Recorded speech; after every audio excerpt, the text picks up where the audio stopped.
Hello students.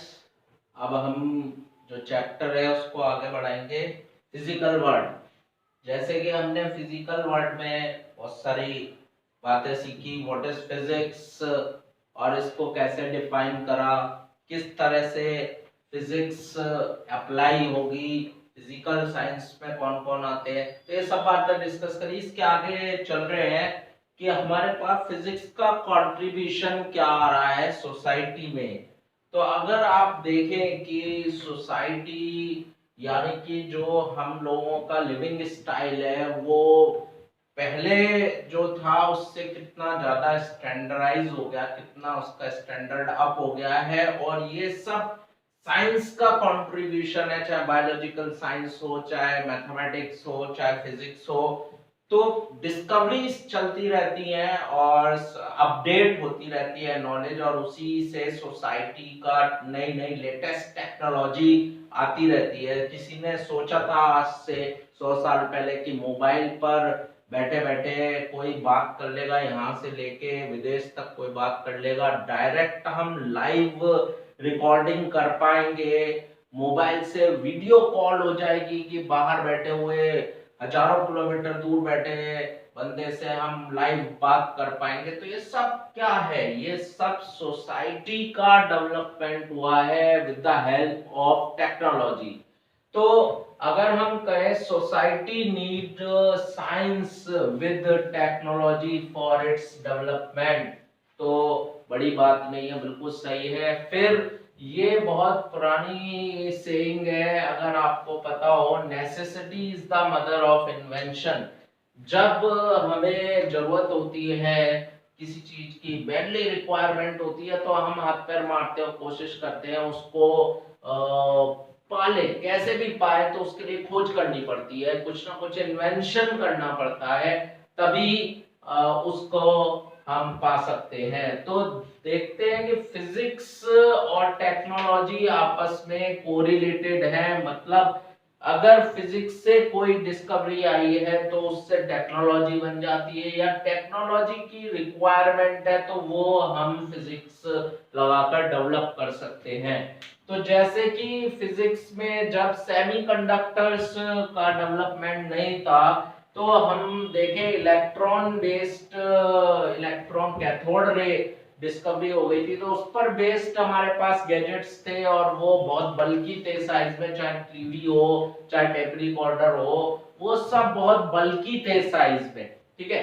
लेकिन जैसे ही silicon का हमारे पास डेवलपमेंट हुआ, सेमीकंडक्टर्स का हमने ज्ञान प्राप्त किया, तो सिलिकॉन चिप का डेवलपमेंट हो गया, और फिर हमारे पास सारी चीजें बहुत ज्यादा कॉम्पैक्ट साइज में आने लगी, क्योंकि एक चिप पर ही हम आईसी डिजाइन कर सकते हैं, इंटीग्रेटेड सर्किट, और उसकी हेल्प से सारे जो हमारे पास गैजेट्स हैं उनका साइज बहुत बल्कि ना होकर बहुत कॉम्पैक्ट होने लगा।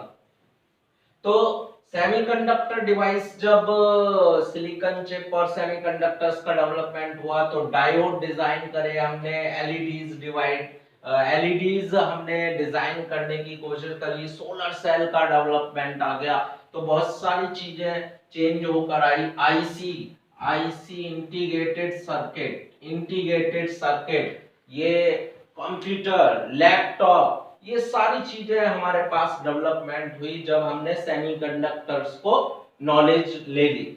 और जब इलेक्ट्रोमैग्नेटिक वेव्स की हमने डेवलपमेंट आया, यानी कि उसको हमने नॉलेज प्राप्त करी, इलेक्ट्रोमैग्नेटिक वेव की जब डिस्कवरी हो गई, तो फिर बहुत ज्यादा चेंजेस आने लगा सोसाइटी में। एक नई रिवॉल्यूशनरी चेंज टेक्नोलॉजी आ गई, और वो है वायरलेस कम्युनिकेशन, वाईफाई, मोबाइल्स चलने लगे, इंटरनेट चलने लगे। आज जो प्रॉब्लम क्रिएट हो रही है कोविड 19 की वजह से, तो आप देख रहे हैं इंटरनेट का रोल है, ऑनलाइन टीचिंग चल रही है, उसी से आप नॉलेज गेन कर रहे हैं, टीचर के साथ कांटेक्ट में हैं। फिर ऐसा नहीं है कि फिजिक्स डेवलप हुई तो फिर टेक्नोलॉजी आई, टेक्नोलॉजी की अगर रिक्वायरमेंट है, डिमांड है, तो फिर फिजिक्स लगाकर उसको हम डेवलपमेंट कर सकते हैं। जैसे कि स्टीम इंजन जब आए तो स्टीम इंजन की हमें एफिशिएंसी इंक्रीज करनी पड़ी। तो फॉर इंक्रीज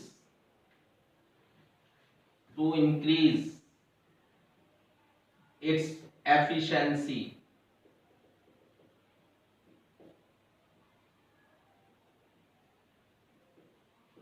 तो अगर हमें स्टीम इंजन हमारे पास थे बहुत पुराने जमाने से और हम उनको देख रहे थे, उनकी एफिशिएंसी बहुत कम है, यानी कि बहुत सारी एनर्जी वेस्ट जाती है जब कोल से बर्न करके स्टीम बनाते हैं और स्टीम से जब इंजन को रन करते हैं तो एफिशिएंसी बहुत लो है। तो हम चाहते हैं इसकी एफिशिएंसी बढ़ाएं।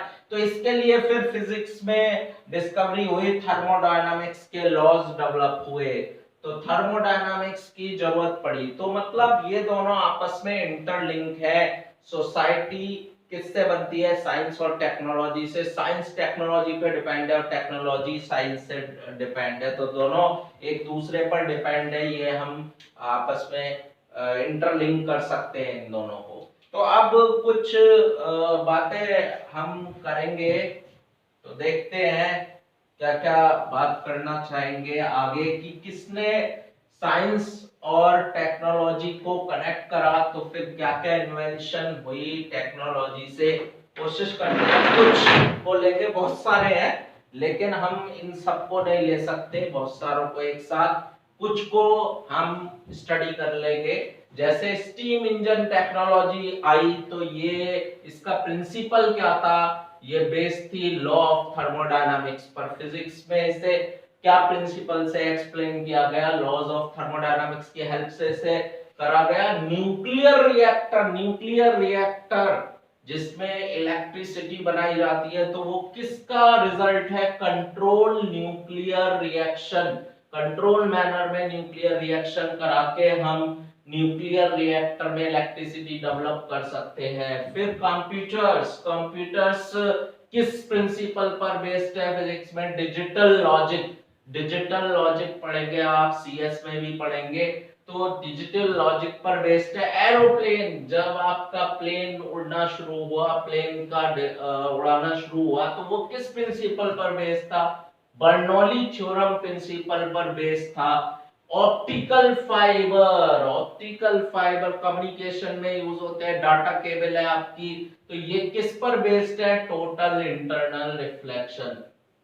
ये सब बातें आप प्रिंसिपल्स पढ़ेंगे, जैसे जैसे फिजिक्स आगे बढ़ेगी इन सब चीजों को आप इंटरलिंक करेंगे। और बहुत सारे आपके पास टेक्नोलॉजी है जो किसी ना किसी प्रिंसिपल पर बेस्ड है, बहुत सारी है, ठीक है, उनको आप लिख सकते हैं। इसके बाद सबसे इंपॉर्टेंट आने आ रहा है इस चैप्टर में, जो कि पूछा ही जाता है कि हमारे पास ये जो फिजिक्स है, ये फिजिक्स हमारे पास अगर हम देखें, फिजिक्स एक्सप्लोर द यूनिवर्स को एक्सप्लोर फिजिक्स ही कर रही है। मतलब एक जो इसकी इन्वेस्टिगेशन रेंज है उसकी बात करने की कोशिश करें, फिजिक्स एक्सप्लोर द यूनिवर्स, और इसकी इन्वेस्टिगेशन रेंज की बात करें तो ये कहां से कहां तक है? जैसे मास ऑफ इलेक्ट्रॉन की अगर मास की बात करूं, क्योंकि तीन क्वांटिटी हमने बेसिक मेन पढ़ी थी, मास, लेंथ एंड टाइम, तो इन्हीं तीनों की बात कर लेते हैं। तो मास ऑफ इलेक्ट्रॉन यानी 10⁻31 केजी,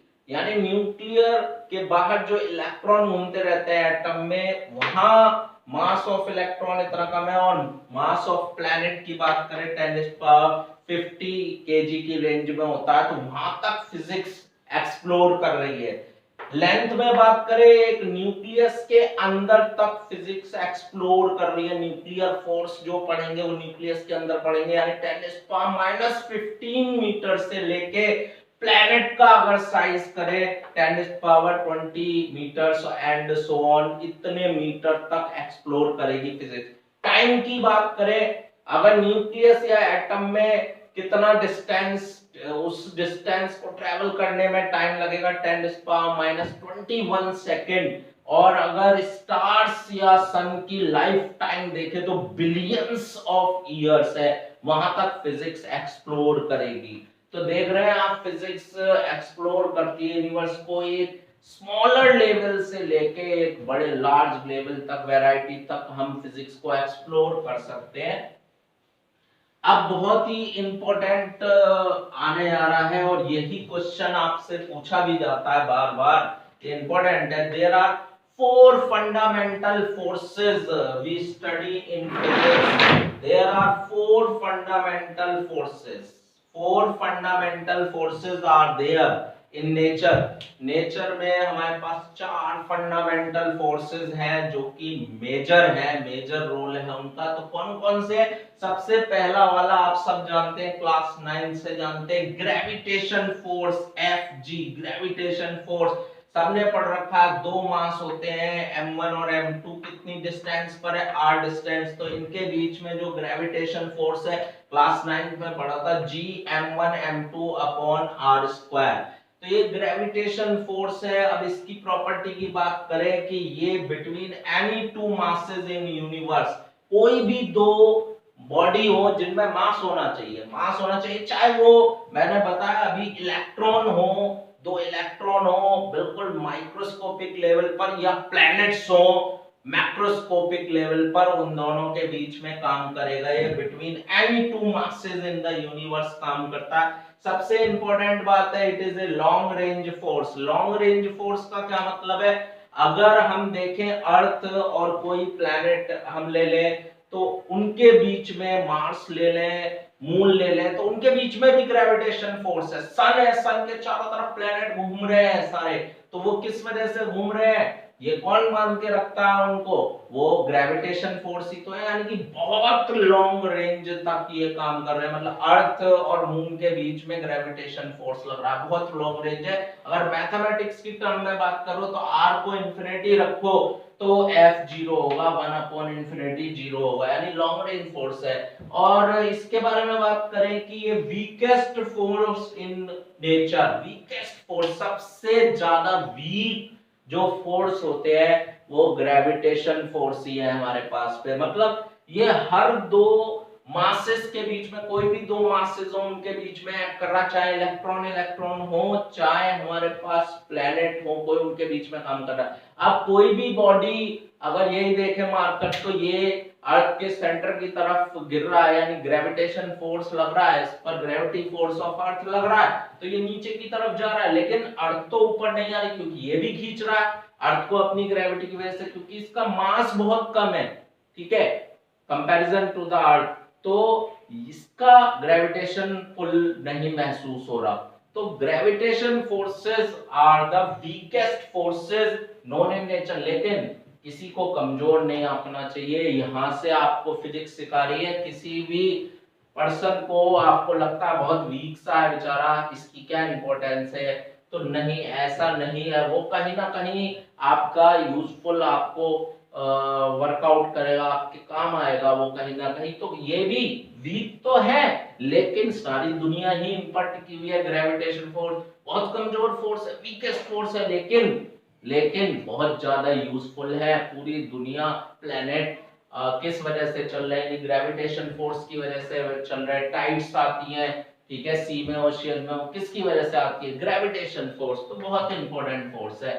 ऑलवेज अट्रैक्टिव, यानी कि ये फोर्स हमेशा अट्रैक्टिव नेचर के होंगे, रिपेलिंग कभी नहीं हो सकते फोर्स। और they do not require any medium, मतलब दो मासेस अगर एयर में रखे हुए हैं तो भी फोर्स लगेगा, और अगर किसी मीडियम में रख दे तो भी फोर्स लगेगा। मतलब इनको लगने के लिए, ग्रेविटेशन फोर्स को लगने के लिए कोई मीडियम जरूरी नहीं है, मीडियम हो। तो अगला फोर्स अगर हम बात करें, सेकंड फोर्स की बात कर रहे हैं, और वो फोर्स है हमारे पास electromagnetic force. Second, very important, अलग अगेन, इलेक्ट्रोमैग्नेटिक फोर्स। अब ये इलेक्ट्रोमैग्नेटिक फोर्स आपके पास क्या है, ये जानने की कोशिश करेंगे। फोर्स बिटवीन चार्ज पार्टिकल्स,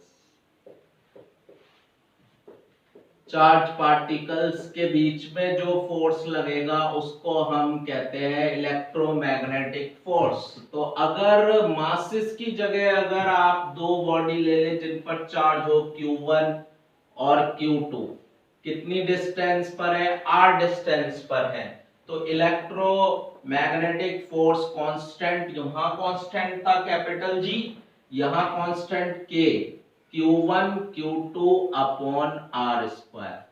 ये फोर्स आ जाएगा इलेक्ट्रोमैग्नेटिक फोर्स। अब ये जो इलेक्ट्रोमैग्नेटिक फोर्स है ये क्या हो सकता है, लॉन्ग रेंज है, पहले की तरह लॉन्ग रेंज फोर्सेस है। कैसे पता, if r goes to infinity then F electrostatic goes to 0। अगर ये इंफिनिटी होगा तभी F 0 होगा, यानी कि ये भी लॉन्ग रेंज फोर्सेस है इलेक्ट्रोमैग्नेटिक फोर्स। दूसरी बात इंपॉर्टेंट, ये one of the strongest force है, one of the strongest force है, मतलब ये स्ट्रॉन्गेस्ट तो नहीं है लेकिन स्ट्रॉन्गेस्ट में से ही एक फोर्स है। स्ट्रॉन्गेस्ट नहीं है mind, one of the strongest forces है। तीसरी बात, अगर चार्ज दोनों प्लस प्लस हो, सेम नेचर के हो या माइनस माइनस हो तो क्या करेंगे, ये एक दूसरे को देख सकते हैं। कैसी नेचर होगी इनकी, repulsive nature, can be repulsive. जबकि ग्रेविटेशन फोर्स पढ़ा था वो ऑलवेज क्या थे, अट्रैक्टिव, जबकि ये क्या हो सकते हैं, रिपल्सिव भी हो सकते हैं। और अगर प्लस माइनस है, अपोजिट नेचर है, तो कैसे नेचर होगी इनकी, अट्रैक्टिव नेचर। ठीक है, तो ये इलेक्ट्रोमैग्नेटिक फोर्स है जो दो चार्ज पार्टिकल के बीच में लगता है। लॉन्ग रेंज फोर्स है, one of the strongest force होते हैं। रिपल्सिव अट्रैक्टिव दोनों तरह की नेचर हो सकती है। और फिर वही लास्ट बात, do not required medium, required medium मतलब जरूरी नहीं है कि इनको दो पार्टिकल्स, चार्ज पार्टिकल के बीच में अगर मीडियम हो तभी ये अप्लाई होंगे, ऐसा जरूरी नहीं होता है। तो ये इलेक्ट्रोमैग्नेटिक फोर्स होते हैं। अब ये जो इलेक्ट्रोमैग्नेटिक फोर्स होते हैं इनके बारे में बता दूं, इनको भी आप अंडरलाइन, इन्हीं फोर्सेस अंडर कवर देखें तो ये फोर्सेस, बहुत सारे फोर्सेस को अपने अंदर लिए हुए हैं, जिसमें आपके पास टेंशन फोर्स है। अब टेंशन फोर्स है, स्प्रिंग फोर्स है, फ्रिक्शन फोर्स है और नॉर्मल फोर्स है।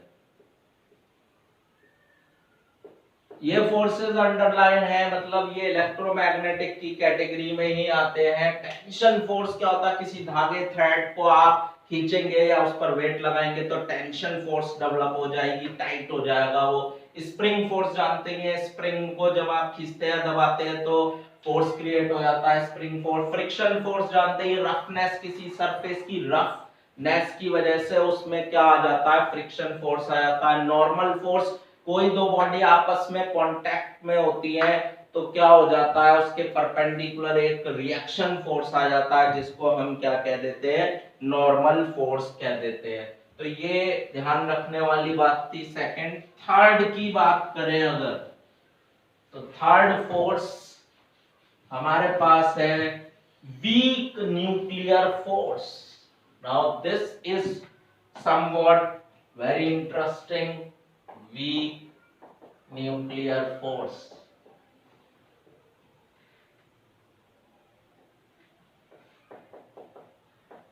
वीक न्यूक्लियर फोर्स की बात कर रहे हैं। वीक न्यूक्लियर फोर्स क्या होते हैं, अब ये थोड़ा सा ध्यान देने की बात है, ये बाद में सीखेंगे, 12th में ही आएगा, लेकिन थोड़ा सा तो आइडिया दे सकता हूं मैं। आपने पढ़ा होगा न्यूक्लियस, न्यूक्लियस के अंदर कौन होते हैं, प्रोटॉन भी होते हैं और न्यूट्रॉन। प्रोटॉन पॉजिटिव चार्ज होता है और न्यूट्रॉन न्यूट्रल पार्टिकल होते हैं, ये न्यूक्लियस है। ठीक है, तो आपने कुछ आइडिया तो होगा आपको कि जो रेडियो एक्टिव एलिमेंट्स होते हैं उनमें से अल्फा, बीटा, गामा, जैसे वोल्केनो होता है उसमें से लावा निकलता रहता है, ऐसे अनस्टेबल जो आपके पास एलिमेंट होते हैं, हैवी एलिमेंट्स होते हैं जो अनस्टेबल होते हैं, उनमें से अल्फा, बीटा, गामा रेडिएशन बाहर आता रहता है। Alpha, beta, gamma radiation, alpha beta particle and gamma radiation उसमें से बाहर आता रहता है। तो जैसे ही इसमें से अल्फा बीटा पार्टिकल आएंगे तो beta particles interact with neutrino और एंटी न्यूट्रिनो। मतलब न्यूक्लियस में से जो रेडिएशन बाहर आ रहा है as a beta particle, as a beta particle, तो जब ये बीटा पार्टिकल बाहर आएंगे तो इनका इंटरेक्शन होगा विद द न्यूट्रिनो और एंटी न्यूट्रिनो। ये भी पार्टिकल है, अभी समझ में नहीं आएगा, ये बाद में ही समझ में आएगा। अभी तो ये समझ लीजिए कि ये it comes to play during radioactive emission. जब रेडियो एक्टिव इमिशन होगा तभी ये आपके पास आएगा एक्शन में। कौन? Nuclear, weak nuclear forces. सबसे इंपॉर्टेंट बात है, नीदर अट्रैक्टिव नॉर रिपल्सिव। ना अट्रैक्टिव है ना रिपल्सिव है, इसका नेचर नहीं पता कि ये अट्रैक्टिव है रिपल्सिव, ना अट्रैक्टिव है ना रिपल्सिव है। दूसरी बात, short range forces. Short range का क्या मतलब है? न्यूक्लियस के भी का अंदर से बीटा पार्टिकल निकल रहे हैं, उसी के लिए इंटरेक्ट करेगा, यानी कि 10⁻⁻16 मीटर पर ये एक्ट करेगा। ये न्यूक्लियस के अंदर से जो पार्टिकल निकल रहे हैं, यानी कि न्यूक्लियस से भी छोटी डिस्टेंस पर ये काम करता है। अगली बात, अगर बात करें, ये जो है weak interaction, very weak interaction show करता है आपस में। तो ये वीक न्यूक्लियर फोर्स है हमारे पास, ये ज्यादा आपके पास एक्ट नहीं करेंगे, मतलब सिर्फ न्यूक्लियस एटॉमिक फिजिक्स में काम आएगा, न्यूक्लियर फिजिक्स में ही काम आएगा ये आपके पास, वीक न्यूक्लियर फोर्स। और लास्ट में आने जा रहा है, अब ध्यान रखिएगा बहुत ज्यादा, और वो आने आ रहा है स्ट्रॉन्ग न्यूक्लियर फोर्सेस। फाइनल आपके पास आने आ रहे हैं, और वो है strong nuclear forces. Strong nuclear forces, FN। अब ध्यान दीजिए, ये स्ट्रॉन्ग न्यूक्लियर फोर्सेस क्या होते हैं? अगर अभी जैसे मैंने बताया था, न्यूक्लियस में देखें तो प्रोटॉन होते हैं पॉजिटिव, और न्यूट्रॉन भी होते हैं न्यूट्रल पार्टिकल। और अगर आपको बताऊं, जो प्रोटॉन है और न्यूट्रॉन है, इनमें मास तो यानी ग्रेविटेशन फोर्स तो लगेगा ही, और ग्रेविटेशन ऑलवेज अट्रैक्टिव होता है, लेकिन प्लस प्लस सेम चार्ज है तो इलेक्ट्रोमैग्नेटिक फोर्स भी लगेगा। और इलेक्ट्रोमैग्नेटिक फोर्स क्या बताया था? One of the strongest forces. इस हिसाब से तो न्यूक्लियस बस्ट हो जानी चाहिए। ये रिपेलिंग फोर्स कई गुना ज्यादा है, अट्रैक्टिव फोर्स से हजारों गुना ज्यादा है, तो ये बस्ट हो जानी चाहिए। लेकिन ये फिर भी क्या है? रहती है एग्जिस्टेंस में। तो ये किसकी वजह से है? Nuclear force. It acts between nucleons, that is proton and neutrons। ये न्यूक्लियॉन्स के बीच में एक्ट करता है। न्यूक्लियॉन्स मतलब प्रोटॉन एंड न्यूट्रॉन, मतलब प्रोटॉन में भी लगेगा, प्रोटॉन न्यूट्रॉन में भी लगेगा, न्यूट्रॉन न्यूट्रॉन में भी लगेगा। ये चार्ज इंडिपेंडेंट होते हैं, मतलब ये किन्हीं भी दो न्यूक्लियॉन के बीच में लगेगा, चाहे वो प्रोटॉन हो चाहे न्यूट्रॉन हो, सबके लिए इक्वली काम करता है। तो ये क्या होते हैं? चार्ज इंडिपेंडेंट, चार्ज पे डिपेंड नहीं करते, चार्ज इंडिपेंडेंट है, पहली बात। दूसरी बात है short range forces. Short range forces यानी कि 10⁻⁻15 मीटर में ही काम करते हैं। न्यूक्लियस के अंदर न्यूक्लियस की जो रेडियस होती है 10⁻⁻15 मीटर है, तो वहीं तक काम करते हैं ये, उसके बाद इनका एग्जिस्टेंस नहीं होगा, उसके बाहर की डिस्टेंस में। और सबसे इंपॉर्टेंट बात है, ये अट्रैक्टिव है, अट्रैक्टिव इन नेचर। और लास्ट बात, स्ट्रॉन्गेस्ट फोर्सेस इन यूनिवर्स। सबसे ज्यादा स्ट्रॉन्ग फोर्स यही है, स्ट्रॉन्गेस्ट फोर्स कहते हैं इनको, strongest forces known in nature. तो अब आप समझ गए होंगे कि हमारे पास चार फंडामेंटल फोर्स हो गए। ग्रेविटेशन फोर्स हो गया बिटवीन टू मासेस, फिर हो गया हमारे पास electromagnetic force between two charge particles, फिर हो गया वीक न्यूक्लियर फोर्सेस, वो किस में होगा, जब आपके पास रेडियो एक्टिव डीके होगा, और लास्ट में क्या हो गया, न्यूक्लियर फोर्सेस, जो न्यूक्लियॉन्स है यानी प्रोटॉन और न्यूट्रॉन, उनके बीच में जो फोर्स काम करता है। अब इनमें रिलेटिव स्ट्रेंथ, यही क्वेश्चन आपसे इंपॉर्टेंट बात है जो पूछी जा सकती है, रिलेटिव स्ट्रेंथ पूछी जाएगी आपसे, रिलेटिव स्ट्रेंथ,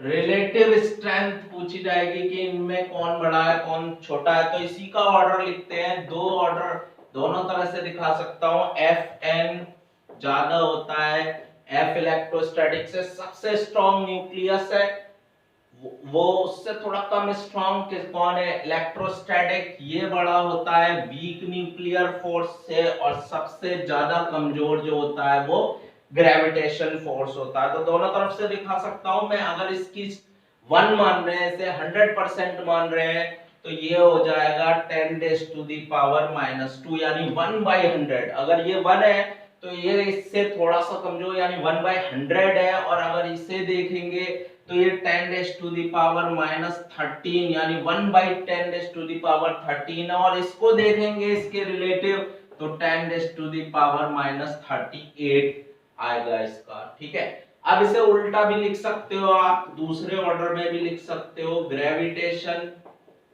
वीकेस्ट इलेक्ट्रो, इसको रिवर्स ऑर्डर में लिखोगे, ग्रेविटेशन स्मॉलेस्ट है, वीक न्यूक्लियस है, वो इलेक्ट्रोमैग्नेटिक्स है, और सबसे स्ट्रॉन्ग जो है वो न्यूक्लियस है, रिवर्स ऑर्डर में लिख लोगे। अब अगर ये 1 मानते हो आप, तो अगर देखें तो ये हमारे पास 10⁻25 टाइम्स ज्यादा स्ट्रॉन्गर है इससे, ग्रेविटेशन से, और ये बात करें तो ये 1 के कंपैरिजन में 10⁻36 ज्यादा स्ट्रॉन्गर है, टाइम्स ज्यादा स्ट्रॉन्गर है, और ये बात करें तो 1 के कंपैरिजन में यानी इसके कंपैरिजन में 10⁻39 टाइम्स ज्यादा स्ट्रॉन्गर है।